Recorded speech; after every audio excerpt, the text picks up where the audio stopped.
Welcome back to the Rookie and the Vet podcast. I'm Darren Leeds. Joining me is Dante Furco. I'm going to kind of lean on you because you've been to some more of these games and covered more of these teams than I was kind of at games this year. But quite a few Central Illinois teams are headed to the postseason for football. Things looking pretty good. Some teams kind of getting those higher seeds, some teams kind of sitting in the low seeds, but some of them maybe kind of coming up with that Cinderella story. I know they kind of have a little bit of a mismatch based on kind of where they're falling in these brackets, but let's start things off with Class 1A football. First of all, we've got Tuscola going up to Belleville. That one looks like it could be a tough one for the Warriors. Yeah, I mean, Tuscola, they've had a little bit of a tough time this year. I think they kind of underperformed. I think they had 5 wins on the season. Yep. Especially early in the season, we were kind of projecting them to do pretty well. Mm-hmm. So it didn't go as well as expected. They're going to have a tough time. I mean, can't sugarcoat it much better. They're taking on a good Althoff team. I mean, they're going to have to come on their A game. Really, I think that game's on Saturday. They're going to have to come in on their A game if they want to keep that close, because there's been some games against some good teams they've struggled against this year, and if they can't step it up, they're gonna struggle. Okay. And that one in Belleville, Illinois. Mm-hmm. And then we've got Leroy and Villa Grove, both of which are local teams for us. That game is going to be at Leroy. That one is also on Saturday, 1 p.m. You guys are going to be busy this weekend, it looks like. What seed was Villa Grove again? Were they 5? 12. Oh, and Leroy's the 5 seed. I mean, both solid teams. I think Leroy, however you pronounce it. Leroy. They're a good team this year. I don't know a lot about them, but I know they've really stacked up well against their opponents this season. 8-1, so they're doing something right over there. Yeah, they did very well in conference this year. So I mean, Leroy would be the favorite in this one. So see how that goes on Saturday. Okay. All right, Class 2A. We got Maroa Forsyth 9-0 coming in as the 2 seed. That's a home game for them. 2 p.m. on Saturday, and they are facing Palos Heights out of Chicago, who's 5-4. I mean, think they handle business. Anytime you play a Chicago team, I mean, it's not the same as playing a single conference team that Maroa Forsyth is used to. Maroa Forsyth's good. I mean, they're probably right there with Rochester as one of the best teams in the area, led by Caden Moore at quarterback. I mean, who's basically a running back, wide receiver. He does everything. One of the best in the area quarterback. Then you got Andre, running back. I mean, he's really good. They're multifaceted, if that's the right way to go about it, on offense. Just so many different weapons. Like, their wide receiving group is just really good. Their line is good. Athens played them really close in week 9. This past week, I think the final score was 28-21 maybe. Because we covered them for the Auburn game early in the season, right? Yep, they beat them very handily. Right. And then we had them also a couple weeks ago in our week 8 maybe, or week 7. They were losing at halftime. I think it was like 16-6 or something like that at halftime. They came back, took care of Williamsville easily. Man, they're a good team. They were a game shy of a state championship appearance a year ago. Very well coached. Coach Josh Joseph, great coach, great guy to talk to. He means business. But they want to get to a state championship, and I think they have a good path to do it. That top of their bracket is, it's really good. Don't get me wrong, but they're gonna have some tests. But I think they'll be able to take care of business. I mean, coming in at the 2 seed's always pretty solid. If they win this game, then they'd face the winner of the 7-10 matchup, which is Moments and Knoxville. I don't know anything about them, but yeah, I know Moments is over around the Bourbonnais area, so a little further north. But I mean, they don't have a cakewalk, but probably until they get to those quarterfinals, I mean, I'd say they're probably can handle business as far as what they've got on the bottom half of the bracket here. Probably one of the better teams they'd play would be, Bloomington. And maybe that would be the quarterfinal matchup to go to the state championship for them. Is that Bloomington High or Bloomington Central Catholic? Oh, good question. Central Catholic. Okay, yeah. I mean, Bloomington Central Catholics, they're pretty good this year. Aren't they? They're 8-1. 9-0. 9-0. Yeah. No, that I knew they were up in that range. They're really good this year. I was thinking Bloomington High. Pretty much those top 4 seeds in most of these are all undefeated teams. And then once you get into 5, 6, 7 is 1, 2 lost teams is kind of what it's looking like. I think with the Moreau Forsyth team, like they have such a tough schedule where they've already been through like the worst of it. They've gotten that playoff atmosphere week in and week out, playing Williamsville, playing Athens. Their schedule isn't easy. Sangamon Conference isn't easy. A lot of good teams in that conference this year. A lot of teams that are in the playoffs this year. But yeah, Moreau should be able to handle business in week 1. Then they're a team to watch out for to play in Normal, Illinois come Thanksgiving weekend. Oh yeah, that is the day after Thanksgiving is the state championship game. Yep. That's crazy. What class is Moreau again? They're 2A? 2A, yeah. So that'll be a Friday game. While some of the higher end schools will be the Saturday games. But yeah, out of Memorial Stadium this year, that'll be in Illinois State, Illinois State this year. Wish it was here and at Memorial Stadium, make life a lot easier, but Illinois plays that Saturday. I mean, I feel like playing in the same stadium as the Fighting Illini kind of just adds a little bit of something to it. I mean, don't get me wrong, Illinois State still fine facility, but just not that big kind of bowl that you have out there in Memorial Stadium. Yeah. All right, moving on. We got Pana, 6-3, the 9 seed. They're in the bottom. This bracket thing, as we were talking about, is kind of confusing because there's 2 of every seed instead of going 1 through 32. So it kind of throws me off because there's 2 9 seeds. But yes, they're in the bottom half of the bracket. So playing a Nashville team. Nashville's really good. They're both 6-3. Yeah, I don't know too much about Nashville, but they just beat down on Shelbyville, I believe it was. Shelbyville was coming into that game 8-0, undefeated. I mean, I don't know too much about this Nashville team, but they're solid. So yeah, I mean, Pana's gonna have a tough time. But two teams. Shelbyville was tired. Could be, and also, I mean, they already clinched the conference. They already clinched everything. So maybe they had some of their second string guys. Could be. Maybe it was a senior night or something. But yeah, I mean, this game could go either way. 2 really good teams. Okay. See what happens there.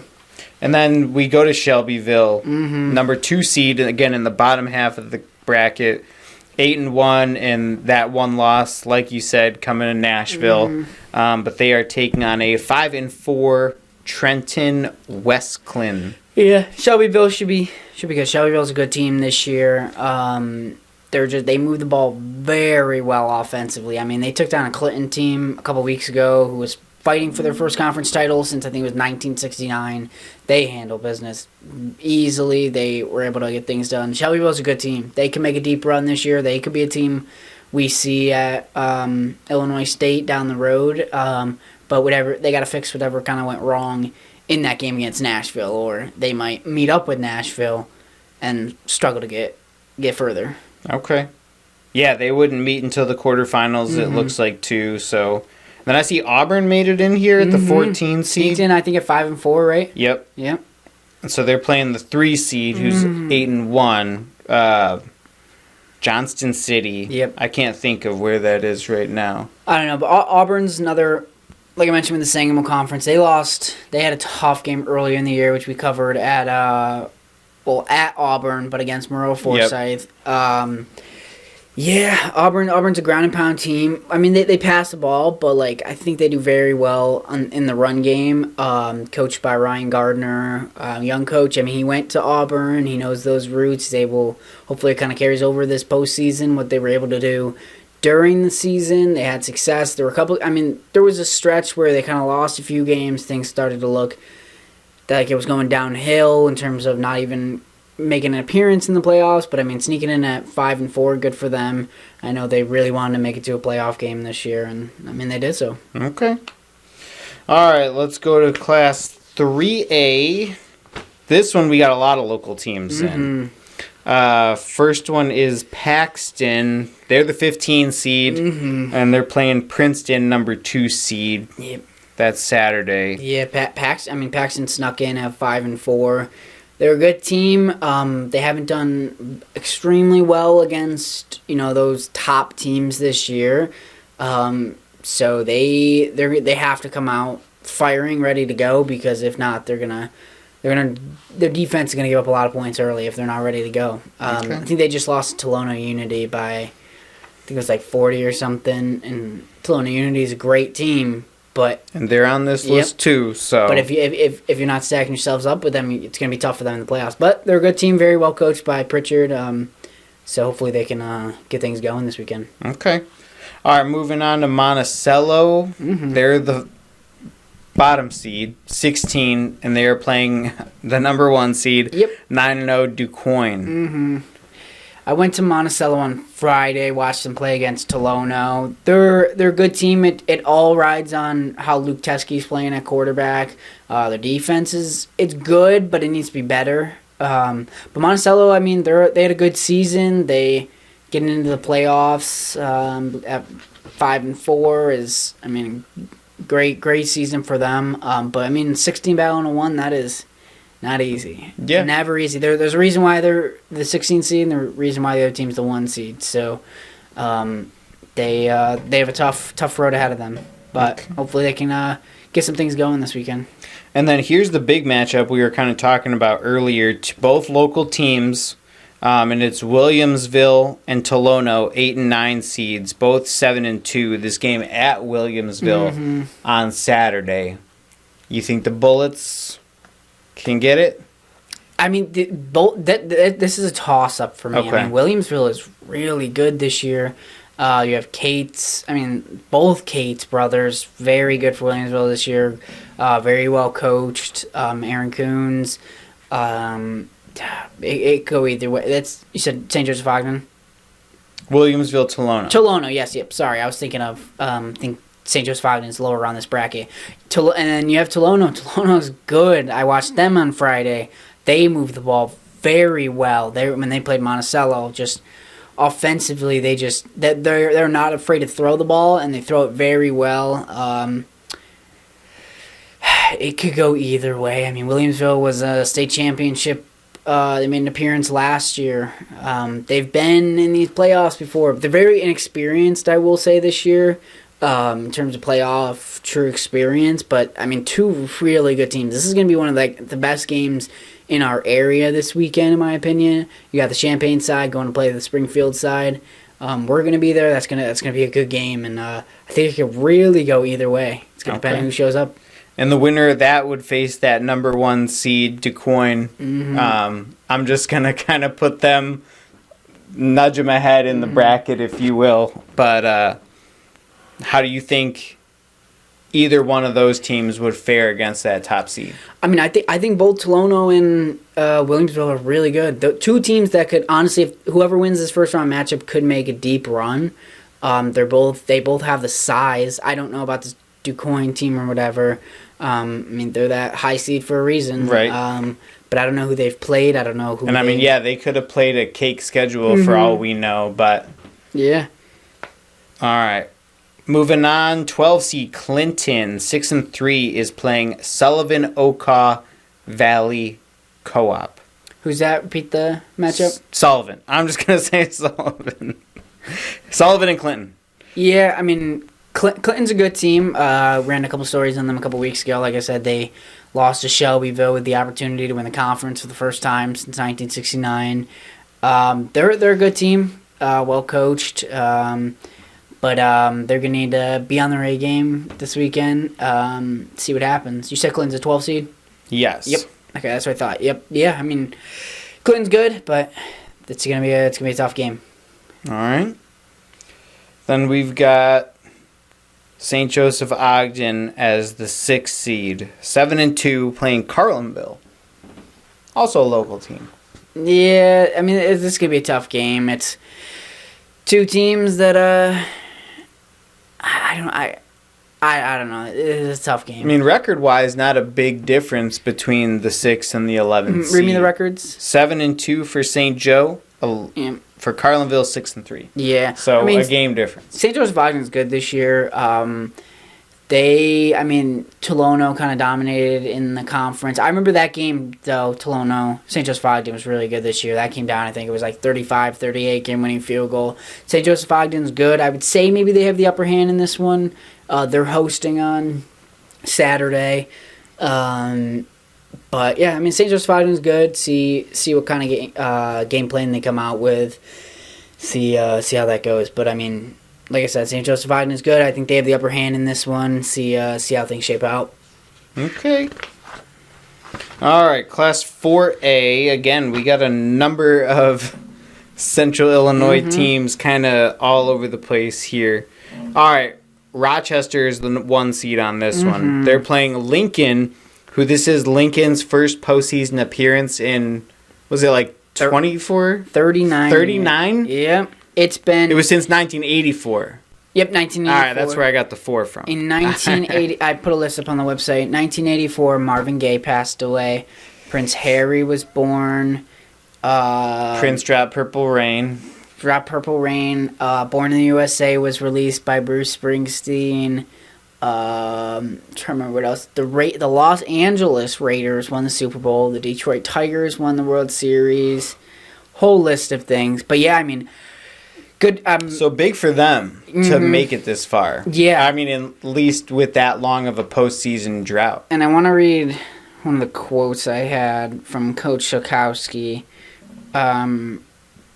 And we talked about like being in the playoffs again and just how grateful they are and how, how he could tell in the beginning of the season this was a different year. He had a good group of guys, and he said, I asked him, what did he talk to his guys about on Monday when they met at practice? And he said, to be grateful that you're in this position because a lot of teams were turning in their stuff yesterday, and for the first time in 39 years we weren't. So I thought that was a great quote. But, I mean, Rochester's really good. I think Coach knew that. The team knows that. Rochester knows that. They're a team I've talked about all season. So I think being a state champion at the end of the year, there's someone I'm really high on, coached by Derek Leonard. We had a sit-down interview with him on our website from this week. Yeah, Rochester's good. I mean, they want to win a state championship. Especially after last year went, where they lost to SHG in the state semifinal when they were up by like 27-28 in that game, and they kind of lost grip of everything and blew that game. So, I mean, they're entering this postseason with a whole agenda of not letting And now Derek Leonard has something to prove now that his dad is no longer in the conference situation anymore over at SHG. And I mean, we talked about this even preseason is this Rochester's time to then become this dominant powerhouse? And I think it is. Okay. Yeah, I mean, undefeated season so far. And so. I'd be very curious. I got to go back and watch. I was so high on them before the year. I knew they could go undefeated. It happened. They honestly didn't face much adversity this year. They handled everybody. Like, I'd have to go down their scoreboard and look to see how many games were within 10 points. Because I don't think there were probably any. SHG, I think, was 31-16 maybe. Rochester won. Okay. Something along that line. But, Rochester's really good. They're going to be able to handle business this postseason. But Lincoln's going to put up a fight. Lincoln's got a great group of people, great community, and I'm so happy that they were able to get into the postseason. So good luck to them. I mean, good luck to both teams. Yeah, And that one at Rochester this Friday, 7 p.m. And we'll be at that game. It's like one of the only local Friday games in the Springfield area. And I was saying, I kind of feel like you lose a little bit of something having some of these Saturday afternoon games, like those playoff games under the lights, even just Friday nights under the lights. I mean, that's something. I mean, there's a whole show based on it's called Friday Night Lights, and I think the atmosphere at that point in time. I don't know the reasoning behind it. There's got to be some type of reason. I don't know if probably just to get all these games. Yeah, I don't know if it's like fan turnout or if it's officials, but could be. I'm gonna assume though, if you could get them on Friday nights during the season, why can't you get them on Friday nights in the playoffs? I don't know. I'd have to look into see if there's a reason behind that. But yeah, a lot of Saturday games this year. But I'm not sure. I'm not sure the reasoning behind it. It was the same thing last year. I mean, it's like that every year. So that one's gonna be our big one though this Friday. You think? Yeah, especially in the Springfield area. Okay. All right, moving on. Mount Zion, 5 seed, taking on number 12 Effingham. Mount Zion comes in 7-2. Effingham 5-4. Yeah, Mount Zion's good. I mean, they took care of business maybe like 3 weeks back against Effingham. That's an Apollo Conference matchup. Same with Lincoln, Rochester is a conference matchup too. So these teams have already met each other, and so is Lincoln and Rochester. Yes. Okay. I think that was a couple weeks ago. So a little bit of a rematch. I'm almost positive. Okay. Because they're in conference. Everybody in conference basically plays each other. Yeah, I mean, too. It's cool when you see conference matchups. I don't understand. I'll get into that once we get to the end. The structure of postseasons for football. Yeah. There's a lot of things that don't make sense to me. Like why 2 conference teams are in 2 different divisions or in 2 different brackets. I don't get that. But I'll get into that at the end of my rant. But seems like it's maybe a little bit more to do with it's school size, location. A lot of these teams on the bottom side of the bracket tend to be more central Illinois. All these North Chicago teams, Chicago, Sandwich, West Chicago, Arlington Heights, suburb of Chicago, Rockford, way west of Chicago. I think it's just kind of geography with the top-bottom part of the brackets for this. I'm sure once they structure and everything, it has to do with that. But in terms of who's placed, that's what I don't get. But yeah, Effingham, Mount Zion, bless you. Mount Zion's a good team this year. They are. I mean, they have Division II, Division I caliber wide receivers. For them, their quarterback's really good. They're a really good team. I wanted us to get them on Friday Night Rivals this year to kind of broadcast them. We had them last year. But yeah, I mean, Mount Zion's a good team. Effingham's a good team. A lot of athletes at Effingham. I mean, their baseball team was really good last year. Yeah. But Effingham has a ton of athletes. That'll be a good game. All right. And then Taylorville 15 seed against Murfreesboro, the 2 seed. Taylorville coming in 5-4. Murfreesboro's 8-1. Yeah, I mean Taylorville's a team we had on Friday Night Rivals a couple weeks ago against Charleston. They fell. I think that game was 50+ to maybe 7. Oh wow. But yeah, I mean, good for Taylorville. Got into the playoffs last year. It was a whole different team. I mean, they really struggled in 2022, and they really turned things around this year. So I mean, great to see them in the playoffs again. It's gonna be a tough game. It's gonna be a tough battle, but hopefully they can come out firing and put some points on the board because they're gonna really need to do that. All right. I see Charleston's also on here. Yep. 7 seed, 7-2, taking on Freeburg, 6-3. That game on Saturday. Charleston's good. I mean, I was really impressed with them on our Friday Night Rivals a couple weeks ago. Good team. They're not afraid to throw the ball, not afraid to run the ball. They dominate teams by running the ball. Very good. I mean, and their running back was was Charleston's former quarterback, and they made a switch in the offseason with a new head coach, and they've played very well this year. So Charleston's a really good team that could win a couple games in this playoffs and maybe make a run. Okay. All right, 5A. We're getting close to the end. There's a lot to cover. Mm-hmm. All right, SHG coming in as the 9 seed, and that's kind of a surprise for them, kind of based on last year and, I mean, just prior years. Yeah. And they are going to play Calumet City, Thornton. Mm-hmm.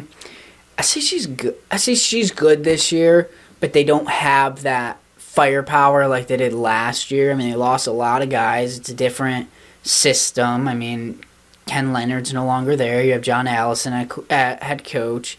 We had them against Glenwood. They looked very well first half. Second half, it kind of fell off. They let Glenwood come back in the game. They played Rochester, like I said, sort of close, but still couldn't pull within a touchdown. They're a team that if they're clicking, they can make a run in the playoffs, but if not, they might fall in the first or second round. But it's SHG. They know winning football. They know winning sports. So they're a team that really could make a run in this if all things go right for them, and they're really playing well. But I like SHG. I think they have a really good offense. Their defense is really good too, but I remember them not afraid to throw the ball downfield, which really tested that Glenwood defense. But yeah, I mean, keep an eye on SHG because they're SHG. Right. And we'll see what kind of happens. It's hard to kind of just write them off based on who they are. And what I will say is with SHG, okay, let's just say they don't make a deep run this year. SHG has a lot of good underclassmen. Like when I talked to Coach Allison, we were talking about what guys have Division I offers and whatnot. And there was, I think, only one guy. But there's a lot of good youth on this team. So if this year isn't the year to make it back to a state championship, in a couple years it could be because they got a lot of good young guys. Okay. All right, then Muhammad Seymour, 4 seed, 7-2, taking on Troy, the 13 seed. This one in Muhammad Seymour, also a Friday night game under the lights. Yeah, we'll be there. Muhammad Seymour's good this year. They're very inexperienced in terms of from last year to this year. I don't think it gave them much issue this year. They played a Quincy team last week, which I think it ended up being 54-33 or something like that. But it was 33-34 heading into the fourth quarter. So, but Quincy Blue Devils, Quincy High, I think they call it. They're a really good team. I think they went undefeated, lost one game, and I think they're class 7A or 8A. They're the highest class. So, I mean, you're playing up your competition, but I mean, Muhammad Seymour's a good team, and hopefully they can get things done. They last year I think they went undefeated the full season last year. So this year was their first regular season loss in I think 2 or 3 years, but they were unable to get to that state championship. Last year, I think they lost the semifinal. So I mean, the young guys that were on the team, they're looking to kind of get past that, and this year could be the year. See how that kind of goes, but they got a tough couple games in those first few rounds. Okay, then we got MacArthur High School, Decatur, 11 seed, taking on Metamora, the 6 seed. Yeah. I mean, did MacArthur finish with a 5-4 or 6-3? 6-3. Yeah, so MacArthur's a very interesting team. Week 1, I was thinking this MacArthur team could be really good this year. And then from game I think it was 2 to 5 or 3 to 5, they just started losing, and they just did not look good. And then they really turned it on come week 7, and I think they won 3 straight or something. They beat SHG in week 7 or 8, which was a little bit of an upset, and they really turned around their season because there was one point I think they were 2-3, and it was looking like they weren't going to make a postseason appearance. But I mean, that's a team that's clearly got grit and perseverance. So I mean, they're tested already. They know if they're down, they can bounce right back. So MacArthur's a team that could win a couple games, especially a Central State 8 team. You're battle tested all year. Rochester, SHG, you name it. So MacArthur is a team to look out for at the bottom of that bracket. Okay. All right, in 6A, final class, we've got Danville, Champaign, and Chatham-Glenwood. Let's save the best for last with Glenwood being the 6th seed. So Danville High School, 15 seed, 5-4. They're going to face Washington, 8-1. Washington's good. It's funny, the only non-Central Illinois team that I know about on this whole entire any of these brackets is Washington. They're a really good team. Everything I've heard about them is nothing but positive. I think they made a deep run last year or something. I remember reading about them. Some type of, I think that's a Chicago school. Oh. Might be, I forget. I remember reading an article about them last year and then another one early in this season just raving about how good they are. But yeah, I mean, Danville is going to have it out for them. They played Urbana this past week. I think the final score was 73-0. I remember that was a very high-scoring game because I remember Brielle was giving me updates, and I was just like, who are they playing? Yeah, I went to that game, Danville versus Urbana. I don't think we had covered them this year. Would love to. I wanted to go check out, see what both teams had this year. Urbana as a team. In their first year back, they were their football program was they dropped it. I think. I think they just didn't have enough play. I think I remember that from last year. They just did not have enough players. And I want to say the year prior to that, they were having JV play up, which is like freshmen and sophomores, and I think it was just not a good experience for them, even though, you are getting that game experience, if you will, but I think just size-wise, they were kind of... Yeah. And I talked with the parents, and they just raved about, the attitude of the kids. Like, win or loss, they just...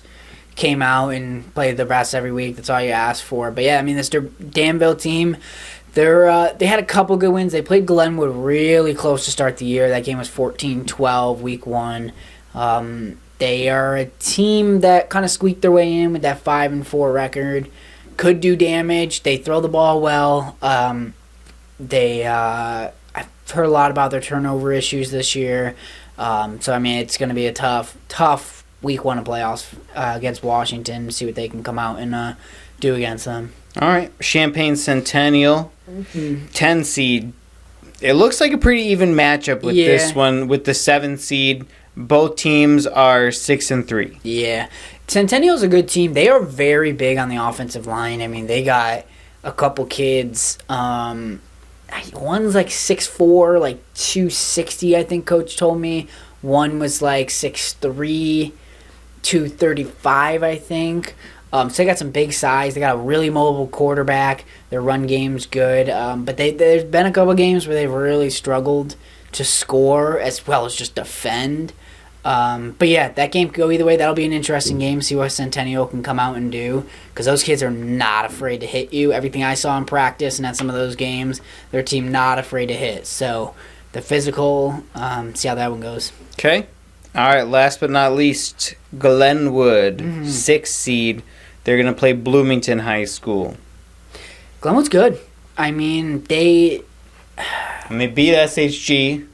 They lost to SHG. Did they? Yeah, because that was our Friday Night Rivals game. I thought they had won that game. No, it was close. I mean, I think it ended 31. Then I'll put my foot in my mouth. 27-17 maybe or something along that line. Glenwood's a good team. I think everybody expected a little more out of them. They started really well. I think they started 4-0 or 5-0 or something like that. Good team. I mean, very good defensively. They got a couple guys that those cornerback positions were really good. One I was really impressed with because both games we had Glenwood. He had an interception, just created havoc. But yeah, I mean, Glenwood's a good team. They can make some noise this postseason, but they're really going to need everybody to step up. I know they were dealing with some injuries. Not sure the updates on those, but we'll see with them. But, like I said, Glenwood's good. They can really throw the ball. Lennon, really good on that offensive side of the ball. But I don't know. We'll see a lot of good games for this weekend in playoff football. A lot of them on the road, or a good amount of them on the road. Good amount of them on the road. All right. I know I've thrown a lot of teams at you today. If you had to pick... Rochester. You don't even know what I was going to ask. Okay. All right. But that's probably your answer. If you had to pick one team that you think is going to be in that championship game and that has the best chance of bringing home that trophy, do you think it's Rochester? Yeah. I think Rochester. But, I mean, I also would throw in Monroe Forsyth. Monroe Forsyth's really good. They've been unfazed this season. Those are the two teams where, like, if I had to... If you could fill out a bracket like it's March Madness, would you put those two automatically in your championship game? Probably. It's so tough because I don't know a lot about the teams they're playing. Right, especially those and that's what makes it a little bit more difficult. Yeah, especially with those Chicago schools. Like, I don't know much. But, yeah, those are two teams where I've seen them both play this year. Two really good teams, two very well-coached teams. I mean, two of those two last names with those coaches, Leonard and Coach Josh Joseph, iconic in Central Illinois football at this point because Coach Josh has been there for years. And then you have the Leonard with Ken, and Derek's built his own reputation of his own. I mean, very good coach at Rochester. Those are the two teams I really like. Trying to think of who else we kind of talked about. Williamsville is a team that can make a deep run, and if all things go right against Illinois Unity, I want to see how this Muhammad Seymour team does, because last year they were so close and unable to get through to that game. So, yeah, I'm excited for some playoff football. Excited to kind of be able to sit back and relax a little bit with it, to be able to watch some of these games with no Friday night rivals. And you can actually spend like your whole evening kind of at the game. Yeah, and you don't have to kind of get in and get out. That's what's going to be great about Saturday, is being able to sit there, really watch some teams, maybe hit like 2 or 3 games in the area. I'm not sure my plan yet. I want to go check out St. Thomas More, 8-man football. That's another team who... I didn't even print out their bracket. They're the 1 seed in 8-man football for Illinois. Okay. Really good. I think they're 8-0 or 9-0. Peace Bumba at quarterback. The kid's got... I forget if he's playing quarterback. But he's their offense. He is absolutely unbelievable for them. I think he's got like 2,700 all-purpose yards. Don't quote me on this. I feel like I saw he had like 50 touchdowns. Jesus. But don't quote me. I got to ask. So with 8-man football, obviously that's 3 less players, on each side of the ball. Do they still have like 5 offensive linemen? Like, is there a center, 2 tackles, and 2 guards? I don't know. Or do you do like a 3-man offensive line and, stack up receivers and a running back? So I want to correct my... Oh, yeah, no, never mind. I was about to say not 50 touchdowns, but yeah, no, it was 50 touchdowns. Jesus. Or wait. Okay, sorry. This better be 25 rushing touchdowns, 5 receiving touchdowns. I actually combined the 30 and 25. So, yeah, total offense. Got it. 1,900 yards. I mean, still, that's very impressive. Yeah. So, I think it's... So, you have your quarterback. Yep. Your running back. Yep. A tight end. Okay. I think 3 wide receivers. A center. You can only get 1 more. And what? 1 wide receiver? Maybe 2 wide receivers and 3 linemen. That's what I was thinking. I think that's what it might be. Because I mean, 3 linemen, quarterback, running back, that's 5. I mean, you could throw a tight end as another lineman, and then, you got your 2 wide receivers. Yeah. Yeah, I'm not sure. It's just crazy to think about, a smaller especially I feel like it's so much easier when there's less people on the line to get through the gaps, because you can just run around, nobody's going to touch you. I don't know. I haven't been in one of their games this year. I've been wanting to. They always play on Saturday, so it's so tough for me to get out. This Saturday might be the perfect time. They're a team that legitimately could win the 8-man football. Great coach, Nathan Watson. They're a good team. So that's the team I want to throw out there. I don't remember what we were talking about, but... Oh, in terms of where I might go on Saturday. So that game, St. Joseph Ogden might be 1, and then I'm trying to think of where else. I know Brielle's going to go to Glenwood. We're going to go to the Williamsville. I feel like there's one more on this side I wanted to hit. And Rochester's on the Friday, right? Mm-hmm. Okay. Then I'll hit Muhammad Seymour on Friday. And then I will also mention a couple soccer teams still left too. Rochester versus Champaign Central on Saturday morning. We're going to that. That's going to be a really good game. I think Williamsville soccer still playing. They just took down Teutopolis. Tons of volleyball matchups in the area. That's what will be all throughout this week and weekend. Lincoln, Champaign Central, St. Thomas More. There's Pleasant Plains, Athens, Williamsville. There's so many. So a lot of good playoff games this week. And sounds like you're not going to get a dinner break or anything. No, definitely not. It is, I will say, for some crazy reason, I don't think this is something to flex about. For some reason, I don't even plan it. Whenever I go to St. Thomas More games, I always end up at Taco Bell before. Okay. So this might be a Taco Bell night. Gotcha. It's just something that always happens. I don't know. Is it just right there? No, it's just like, I don't know. I think it's just coincidental. Gotcha. It just happens. All right. I can never turn down a quesarito or something. What's a quesarito? Or whatever it's called. The Crunchwrap? I don't know. I just click the thing that's all folded. I do like those. I didn't eat those before. I got one on accident a couple weeks ago because Taco Bell loves to screw up my order. Yeah, I've gotten free food from you by them doing that. They love to screw up my order. I will say, we're gonna talk about Taco Bell now. All right, I just recently tried their rolled chicken tacos. I've been wanting to do that. Awesome. Yeah. Don't hesitate to do it. Yeah, I wanted to try. Have you seen it's like fried taco? I don't even know what it is. Nacho fries? No. Right. It's like... I was like, don't sleep on the nacho fries if you haven't had those. I don't know how to explain it. I saw a commercial for it and I've been wanting to try it. I think it's got kind of like carnita meat in it. Okay. I don't even know. With fries? I don't think so. I would try... if it's with fries, I would try it. If it's with chips... Try it. Yeah, whatever that pressed crunch, whatever it is you said, I tried it a couple weeks ago. It's really good. So Crunchwrap? Yeah, something like that. All right. So those are good. I love me some Taco Bell. And they're not a sponsor, so that's not why we're talking about it. All right.